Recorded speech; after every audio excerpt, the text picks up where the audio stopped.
From your hood to my hood. Yo, what it does, this the boss Ricky Rouse. St. Vincent.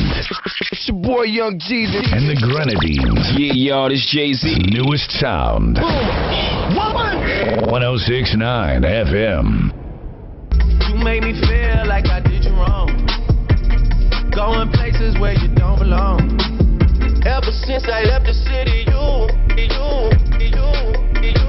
OMG in the morning. Morning Big. Only on Boom. The ultimate start to your morning. OMG in the morning. Oh man, we've got Camalo Gonzalez in the hot seat this morning in the campaign series thing. He has taken a lot of abuse because he's his father's son. Well, that ain't going to stop this morning. You're going to get a lot of abuse. I had a discussion yesterday with someone. I said, do you think it is right that my son should be punished because because you don't like me and I have a serious... Camalo, let's talk about who you are. Yeah. Sure. Right? I noticed you're beginning to get the belly like your daddy, but that's another story. Oh gosh, man, where's the camera? Can I take my shirt off? No, don't do that. Don't do that. No, please don't do that. But in all seriousness, Camalo, tell us about you. Where were you born? I was... Go ahead. In the United States, I believe. Yes. I'm not making... It's not a political issue. No, but it is a political issue. It is a political issue in the country. Yeah, but I don't understand that because you can't... Blogger makes it a political issue. Is Blogger wrong that you were not born in St. Vincent? I was not born in St. Vincent. Okay, born in the US. It's a political issue. Fine, so you're born. Where did you live? Where did you grow up? You know, tell us about your life a little bit. I was born in Philadelphia. Okay. My father at the time was in Uganda doing his doctorate. Okay. And my mother was in Jamaica. And her mother was ill and went to Philadelphia.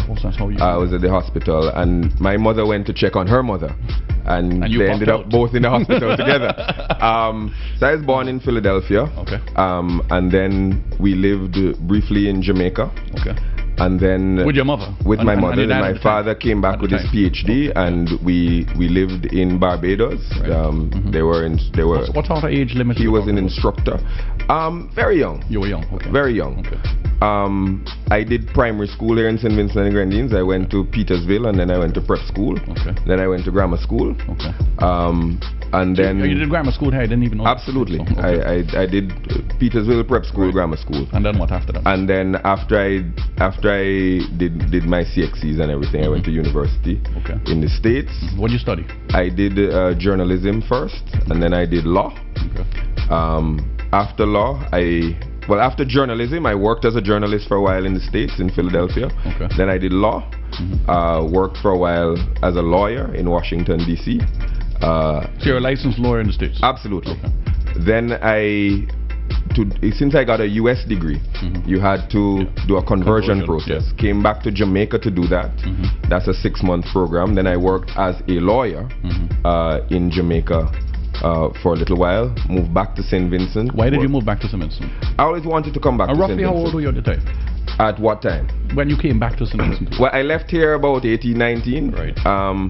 And I came back probably around 30. Yeah, I came back at 29 too. Yeah, so. yeah. Okay, cool. My dates are never accurate. Yeah, I'm just saying roughly. Okay, cool. So you came back here? Then I came back, worked here as a lawyer, as a government lawyer, for a couple of years. And then the opportunity came up where I could be the ambassador in New York and how at the long United were you up Nations. there for? I was up there for about 6 years. Okay. And tell us about that experience. Oh, it was a fantastic experience.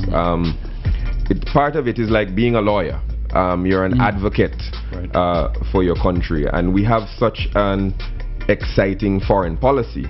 We're not a country under this government that ducks its head or ducks issues or anything. So you got to be at the forefront of issues.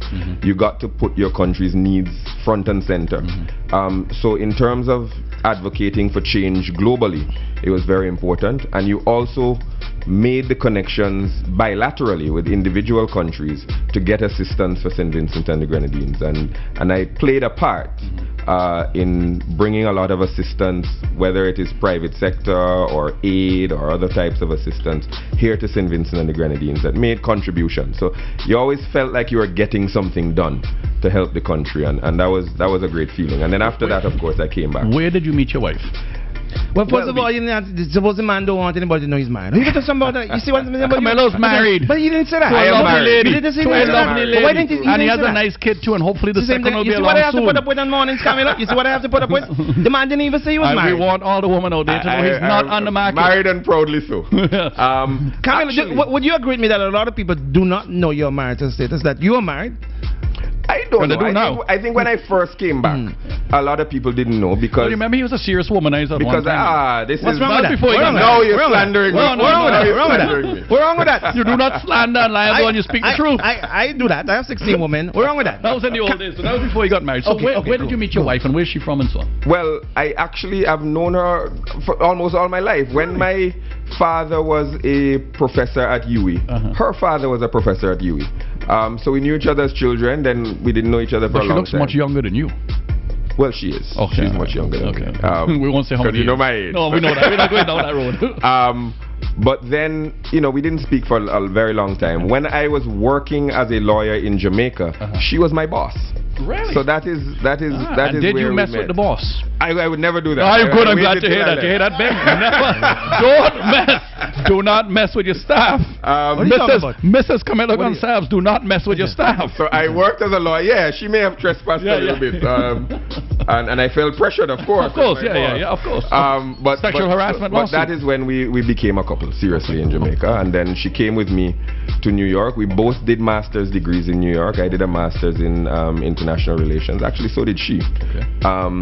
And then we married there. And we had a child, Sela, there, and we moved back together. How old is your daughter now? She's 4. Her 5th birthday is in December, in a few weeks. That gap is getting too long for the second one. Camilo, you can tell that Steven is a fan of yours, right? You can tell that Steven is a fan. Yeah, you can tell he's a fan. I like Camilo. Doesn't mean I wouldn't ask him the hard questions. I have a responsibility. No, you just want people to know. I have a responsibility to try and hang you up. Okay? Steven is your biggest fan, so I want to hang you up. Okay? Let me try and hang you up now, Camilo. Go ahead. You had an incident in New York City. Yes. With the New York City police. Yes. Tell me about that. There is we share, meaning St. Vincent and the Grenadines, shares a building with the Embassy of Israel. And a number of other countries have their missions in that building. And I was walking into the building one day, through the path that I have walked into that building every single day that I was ambassador, which is that there is a metal grill in front of the door with a gap in the grill, and the car pulls up right in front of the building. You have a driver, the door opens, you step out of the car, walk through that grill and into the building. I did what I have done every other day. And then a police officer who is posted outside, because I believe because the Israeli embassy is there and it's a security threat to have, there are people who would want to do ill to Israel. He chased me into the building and very rudely demanded that I come back out and was in language that I wouldn't want to repeat on the air. Told me that it was improper for me to go through where I went, and the person who was in there, the doorman for the building, said no, this man is an ambassador and so on, and he belongs here. And I told the man that I was an ambassador. He demanded that I produce ID. I said, am I under arrest? He said, yes, you are. And he put me in cuffs. Could you have dealt with this matter differently if you had shown your ID? I don't believe so.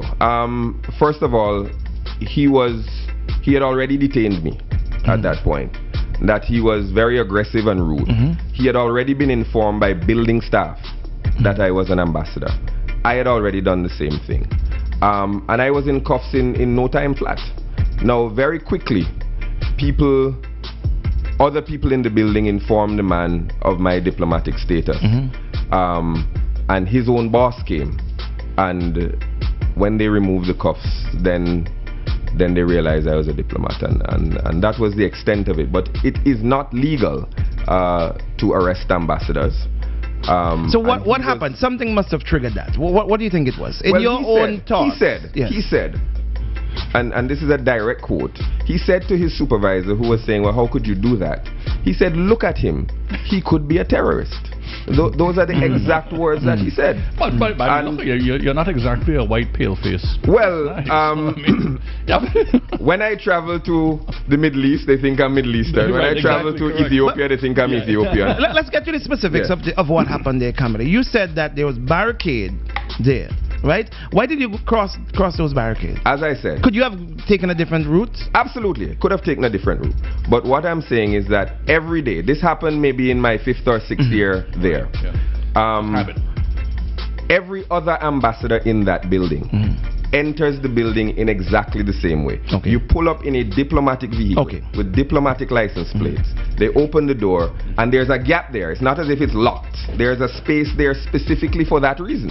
For you to walk through. Between the metal barricades.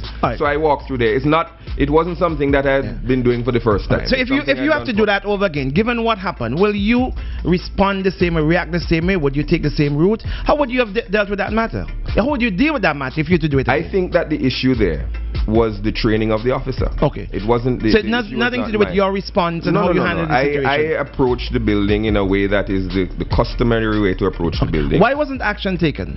Because at one point I heard Prime Minister saying that Jomo Thomas was supposed to be the legal representative for the government or for yourself. I don't know. And action was being planned to be taken. Well, the matter was resolved diplomatically. The United Nations had an issue. There's something called a host country agreement between the United Nations and the United States. The United Nations had hearings. The United Nations representatives came and explained that it was an error and they have to have better training for officers and so on. They made some concessions. Susan Rice, who was then the ambassador of the United States, came to my office personally, apologized to me. We had some social events, invited me to a basketball game and so on. And then Hillary Clinton, who was then the foreign minister, what they call the Secretary of State, wrote a letter of apology. And I thought that was sufficient. Because it really wasn't state policy. I mean, this was just one officer who was... Like a Hans King, for example, abusing us. You can't blame Camalo. We're going to ask him about that. We're going to ask him what is his thing. It's not his fault. It's his party. It's his party. No, but party that he's looking if they win again, I've told his father and I'll tell him they need to get rid of some of them old cronies who are really sinking them. Because those are the ones causing damage. Not Ralph, no, those are the ones causing damage. Do you have plans to be the lead of the ULP? I don't have any plans of that. Oh, come on, Camalo. No, I don't. I don't. Come on, Camalo. I don't. You don't need to be like this in here. Come on. Let me tell you something. So you've not had any discussion with your father? No, I have not. You've not had any discussion with your father? I can tell you that with complete honesty. You're lying. No, but I'm not. You are lying. But I'm not. So your father never had a discussion with you about leading? Never once. Let me tell you something. I had discussions with the Prime Minister about it. That's what I'm saying. No, but the Prime Minister always says... Stephen, do you believe that? Do you believe Camalo now? I do actually. I know Ralph. Ralph is not. Emran, do you believe?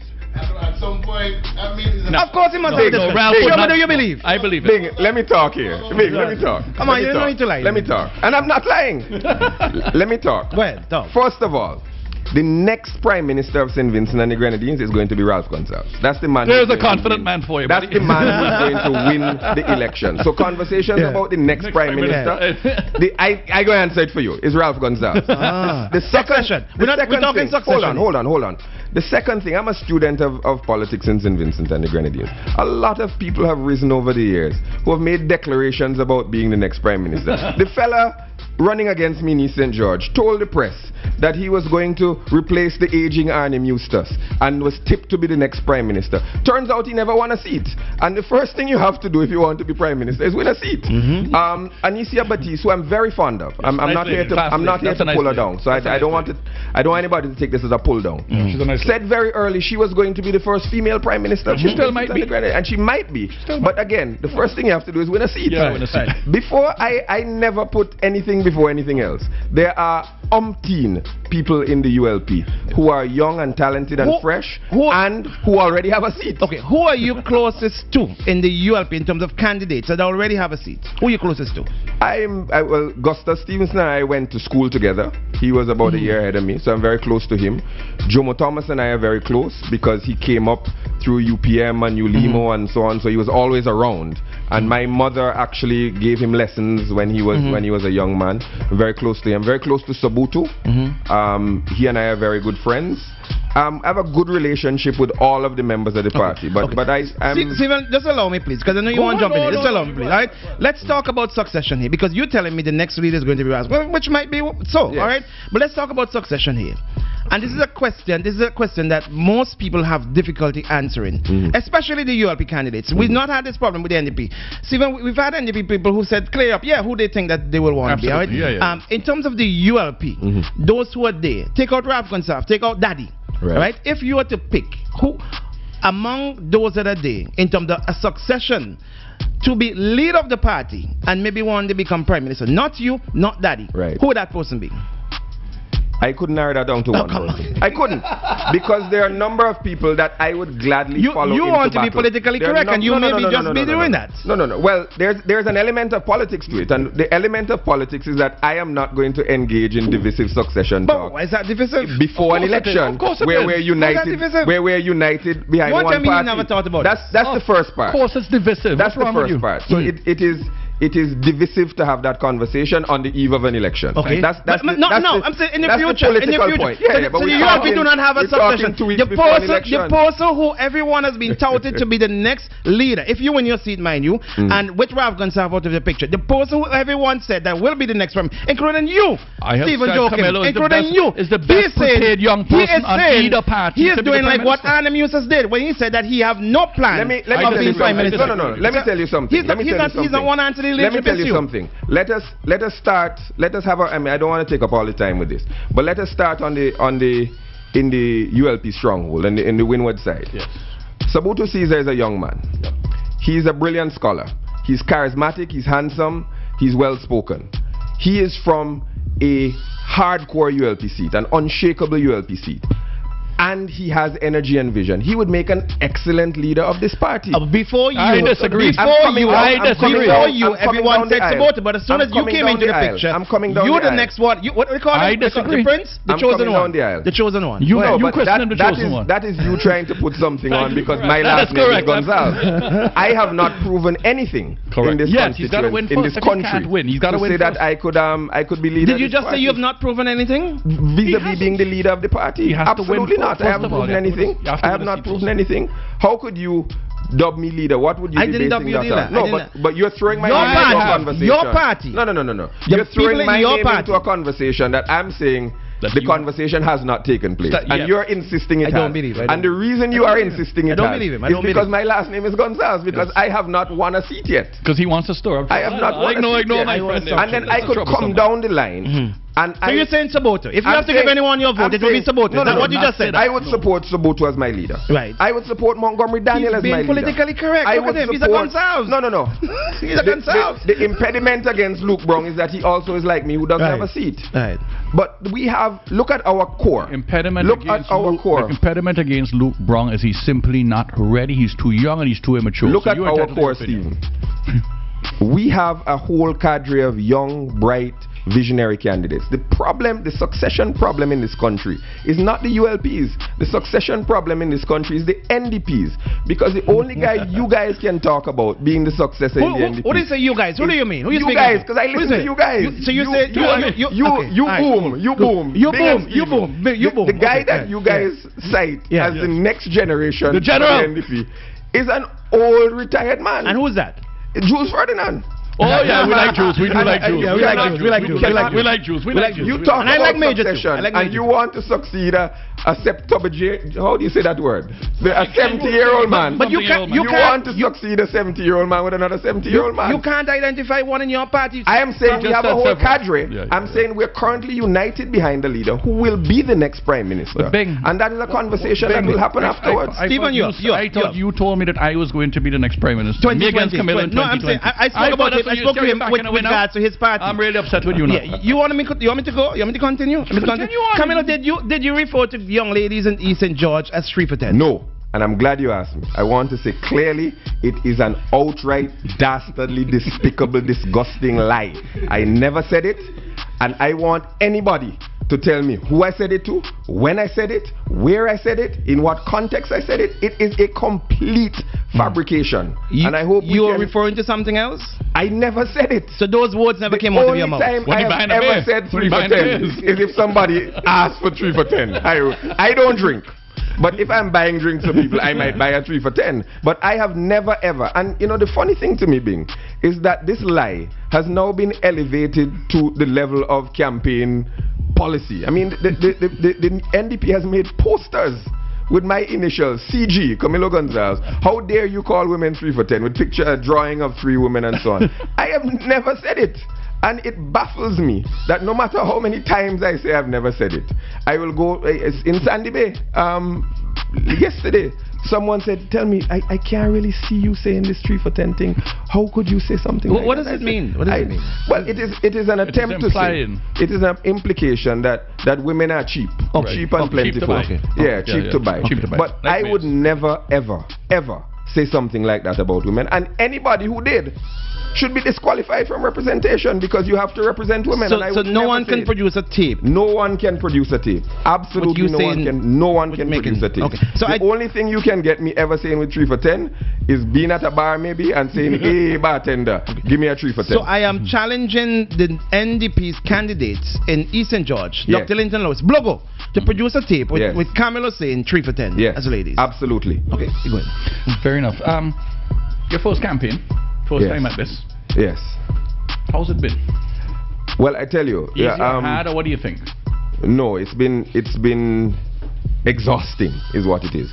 I have been sort of at my father's knee at every campaign from 1979, when I was a little boy. And in fact, I even spoke in back then he didn't have that many people to speak on his platform. We remember those days very well. Yeah. So I have campaigned in every election from 1979 in this country. But that's an episodic thing. You get to say a few words on the platform, and then you get to go home and suck your thumb. But to do it every day, day in, day out, in what is the largest constituency in the country, it's been a learning experience. It's been rich. I've learned a lot. I've met a lot of people. I've seen a lot about this constituency and this country, but it has been tiring. And 2 weeks to go. It's 2 weeks to go. So it's coffee, my friend. Coffee. I don't drink coffee. Red Bull. But the campaign has been enriching. It's been rewarding. I've enjoyed it. I'm still enjoying it. But I wish I could get a few more hours sleep. Tell me about, you've been around. Obviously, your father has amazing energy. I don't know where the hell he gets it from. Yeah. So James had amazing energy. Do you know Sir James at all? I do know Sir James. What do you know of him? How would you compare him and your father in terms of leadership qualities, style, whatever? Well, I think in terms of political vision and ideology, they were quite different. Correct. And they had different paths that they thought the country should follow to go forward. Which is a good thing, by the way. Which is a good thing. And I wish we still had that very clear. It's a great thing. In fact, I think that party should represent something and should mean something. And I did not always agree with Sir James's path. On policy time. But as individuals, they're quite similar. They're larger than life, they're charismatic, they enjoy interacting with people, they're clever with a turn of phrase, they're magnetic people. People want to be around them. It would have been great to see them both in their prime, wouldn't it? But we will not get that opportunity. And we've had in this country, we've tended to sort of had one dominant figure transition to the next dominant figure. Absolutely. But Sir James is larger than life, and even today, he's the most magnetic person on the NDP side. I mean, they've distanced themselves from him. Is he on the NDP side? Well, I haven't seen or heard from him. It's his party and his baby. Remember yesterday? Let me tell you the story. Letters to him. Yesterday, right? We are in Sandy Bay and we gave a young lady a ride down to London. She's an NDP post. Yes. NDP girl. She was going to the NDP rally. She was going to the NDP rally, right? She was at your rally first and she went and changed her, put on a yellow shirt and got to the next one, right? No, nothing wrong with that at all, What I actually like about this campaign so far is the democracy. I love to see people battling, right? Not physically, but they're battling, and there's a lot of fun going on in it too, and I like that. But she said to us, we said, by the way, do you know who Sir James was? This is a 20-year-old young lady. She had no idea other than he was a prime minister at one point in time. Right. So it seems to me like the NDP have basically disowned their history. And I find that kind of interesting and fascinating, and I don't get why. But I'm wondering, what is your opinion now of the current NDP that you are facing? Where are they challenging you strongest? Have they done anything to surprise you by putting on a harder campaign than you thought one? No, not to date. I mean, 2 weeks is a long time in an election campaign. But and I think you guys should have me back after the election. Yeah, see how it goes. So I could tell you how surprised I was by some issues of the NDP campaign. I think they've run a very disjointed campaign. I think they haven't taken advantage of the obvious and natural areas that they should have tried to exploit. That's in terms of strategy. But I think that the party has shown itself to be disunited, and I think that's the main problem. There are a lot of individual personalities pulling and tugging. It doesn't seem that they agree on strategy. It doesn't seem that they agree on tactics, and it seems to be an every man for himself sort of a situation. So the NDP hasn't been able to have a sustained attack on any particular issue. They've thrown a lot of things at the wall, and they're hoping that something sticks. But I haven't been either surprised or impressed by what the NDP has done as a campaign so far. But you're not supposed to. You're not on their side. Let me ask you something, and let's step back just last time with this 3 for 10 issue, right? Would you disqualify yourself from electoral politics if a tape were to be produced I never with you said saying 3 for 10? Yes. And similarly, yes, I would. You would disqualify yourself? I never said it. Okay, and great. I'm happy to hear that. And what I'm saying also is, if this particular candidate wants us to have a debate about respect for women and honoring women, and I'd be happy to have that debate. But don't have drive-by smear attacks on me that are untrue.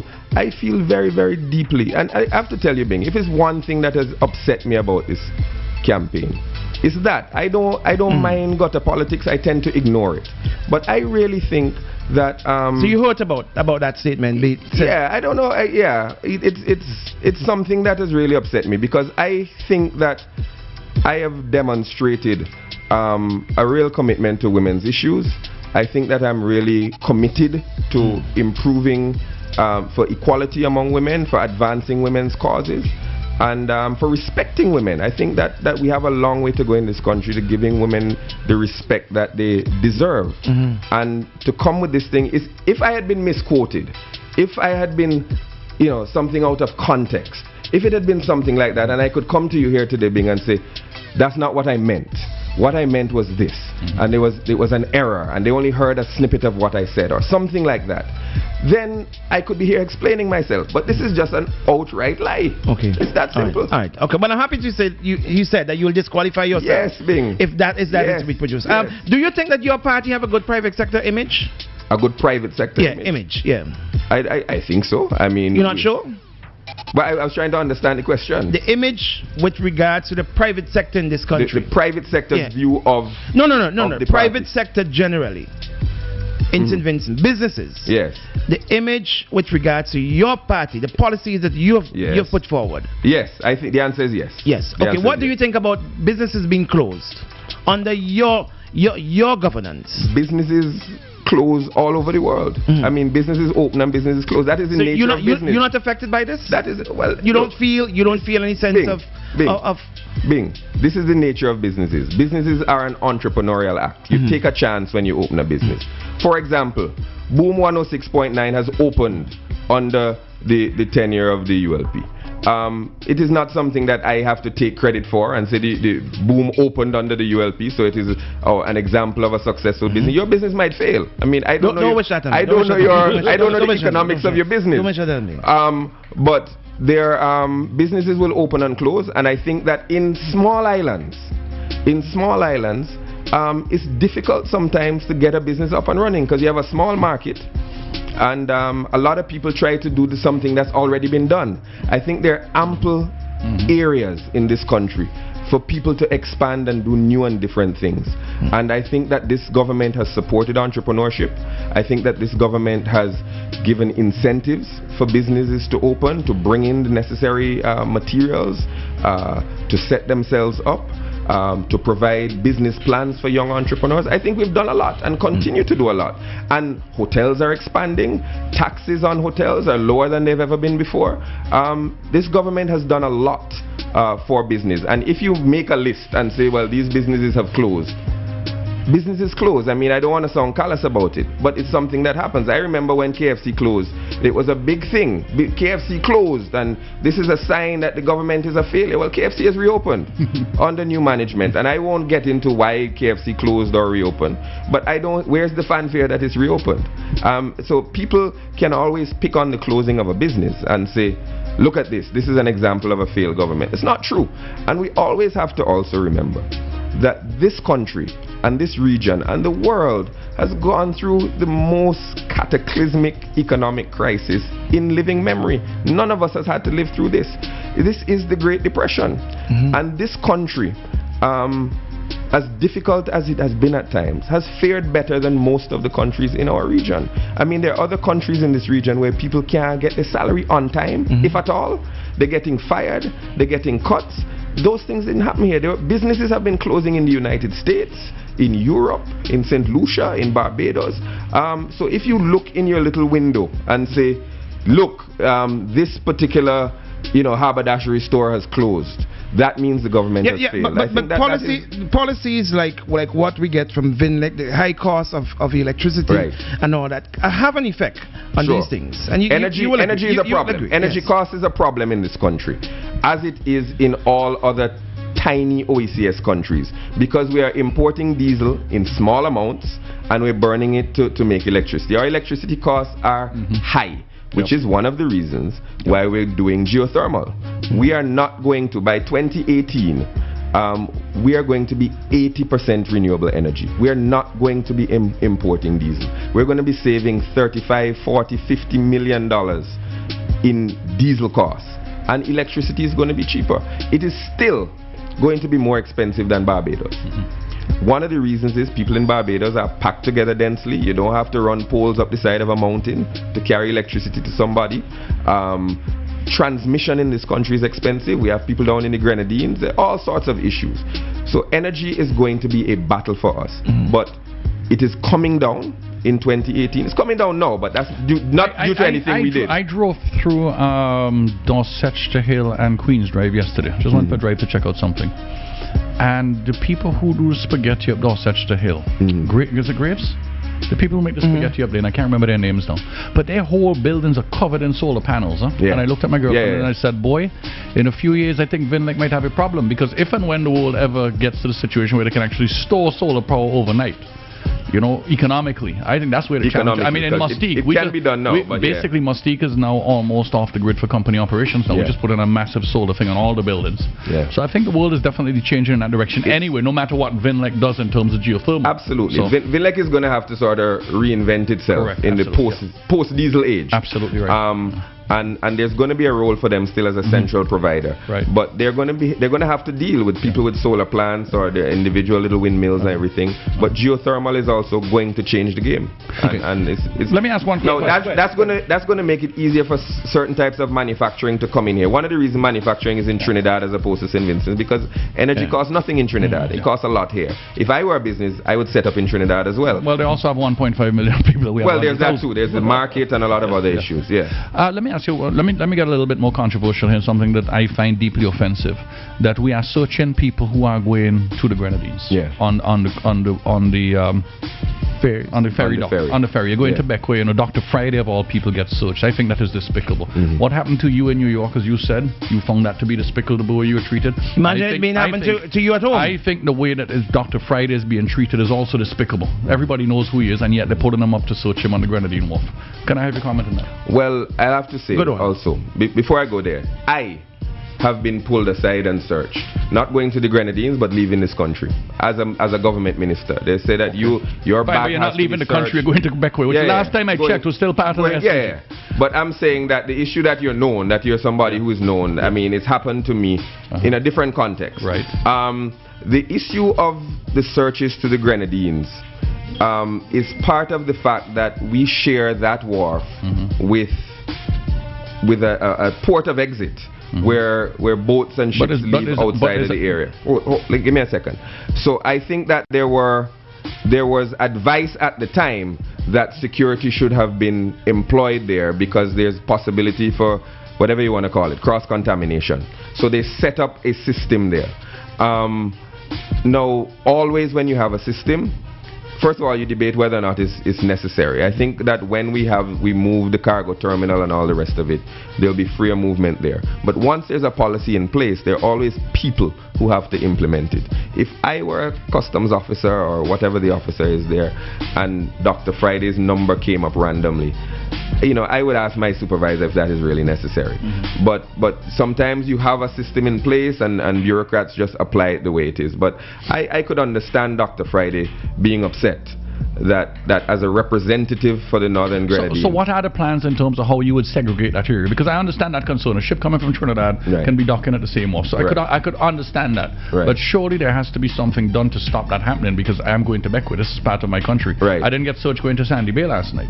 So I mean, to me, the same principle applies. So what are the plans for your government to try and segregate that in some way? Well, one of the things that we're doing, and I'm sure you've heard the Prime Minister talk about it, is that entire area is going to really be revolutionized, because we're going to move the cruise ship berth to where the new city in Arnesville is going to be.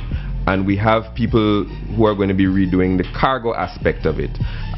So I think that what's going to happen at Port Kingstown is going to be radically different. We're not going to be sharing a wharf essentially in the way that we do now.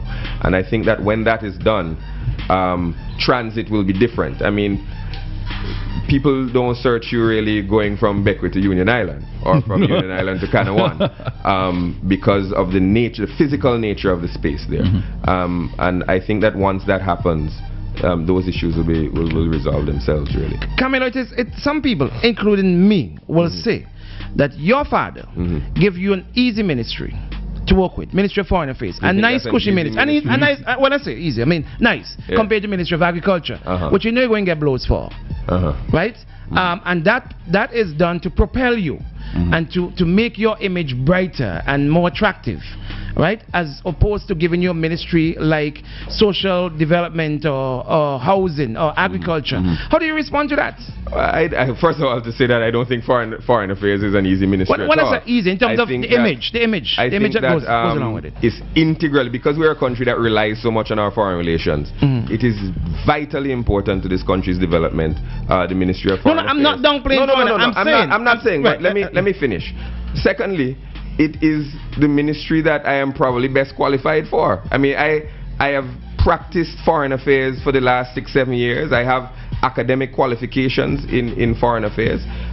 So I think that it's a ministry that I'm a good fit for, and I think that that's why I was chosen there. I don't know if I would be a good fit for the Ministry of Agriculture, because I don't know that much. I know you'll be a terrible fit. I know you'll be a terrible fit. No, I'm not saying that you have to be a farmer to the Minister of Agriculture, or you have to be a doctor to be the Minister of Health. But I'm thinking that I got this ministry because I was a good fit for it. And I hope, and again, foreign affairs also ICT and other aspects of the ministry. I'm not trying to downplay them, but I don't think that I was given it for profile. I think I was given it because I was a good fit, and you want to put people in ministries who can advance the cause. I can't help but to link you to the Prime Minister. That's who you are. That's who you are. But that's who you are. The Prime Minister once said that when you were given the job as ambassador, that he was not aware of it. Right? He did not know. Therefore, he had nothing to do with it. Do you believe that? Yes. And you see, this is the problem. The Prime Minister who knows every single thing that goes on in this country. I'm glad you said that. I'm glad you said that. People like you, Bing, and many others, I'm not saying people like you as a criticism, see Ralph Gonzalez hiding behind every shrub in this country, behind every bush, and think that Ralph is this omnipresent. But he says he is the Prime, and he knows everything that goes on, so how is it selective? And people like that think that somehow this Prime Minister can know every administrative, every bureaucratic, major decision. Let me tell you how that took place. Let me tell you how that took place. I don't know how much time we have, but let me try to make the story short. I was the senior Crown Counsel in the Attorney General's chambers. I had been doing that job for a couple of years on my contract. The position of Solicitor General, which is the next slot up, was vacant. And I had been essentially doing the work of the Solicitor General because we had no Solicitor General. So when my contract expired, I applied for the job of Solicitor General, which is the job that I was doing. Obviously, it's more money. The Ministry of Legal Affairs falls under the Prime Minister. That question went to the Prime Minister, whether or not I should be given the job. And he batted it down for a number of reasons. One, he thought that he didn't want to promote his son in his own ministry, because I would have been a very young Solicitor General. And he thought that I should spend some more time in the court system, that I should, whatever. He didn't think I was ready. I was very upset about that. I felt that I was being held back because of my name. And I applied for that position regionally. And there were other countries that had a similar vacancy, or a vacancy very close. And I was accepted and got a job offer from another country for that same position. And I informed the Attorney General that I was not going to renew, and that in fact I was going to go elsewhere because I felt that my career was being stymied.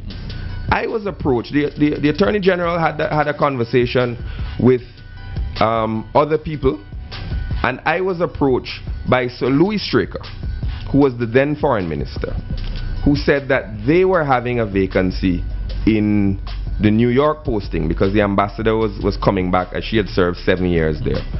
And I had traveled with him multiple places as a legal advisor when he went to CARICOM, when he went to the OECS, when he went to other places, and spoken on his behalf. And he thought I would be a good fit. I had worked with Sir Louis extensively while I was Senior Crown Counsel. He put the offer to me.